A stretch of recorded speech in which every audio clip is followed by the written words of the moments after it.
তো হ্যালো বন্ধুরা, কেমন আছো সবাই? আশা করি সবাই ভালো আছো। তো আজ আমার বউয়ের কাছে আমি একটু হেড মাসাজ নিয়ে বাজারে যাই মাছ কিনতে। আর বাজারে গিয়ে একটা বড় কাতলা মাছ পছন্দ হয়ে গেল, বাড়ি নিয়ে আসলাম কেটে কুটে। কাকির কাছ দিয়েই সবসময় মাছ নিই। তো দেবীর হাতে বাজারে ব্যাগটা নিয়ে আমি বাইকটা ঘোরানোর জন্য চলে যাই আস্তে আস্তে, কারণ বাজারে ব্যাগ ধরে তো আর বাইক ঘোরানো যায় না। তো পরের দিন বিকালে তোজো ভাই জেদ ধরলো যে আলিশা হোটেলে যাবে। তো যেই কথা সেই কাজ, আমরা চলে গেলাম আলিশা হোটেলে, কারণ এখানের চিকেন চাপ আর তান্দুরি রুটি ও খুবই দারুণ খায়, তাই ওর জন্য স্পেশালি আসা এখানটায়।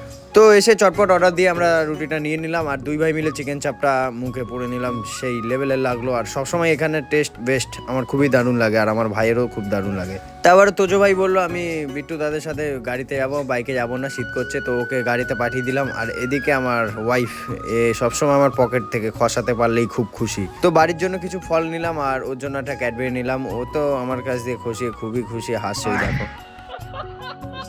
তারপরে পেমেন্টটা করে অনলাইনে বাড়ি চলে যায়। তোমরা আমার চ্যানেলটাকে সাবস্ক্রাইব করে দাও।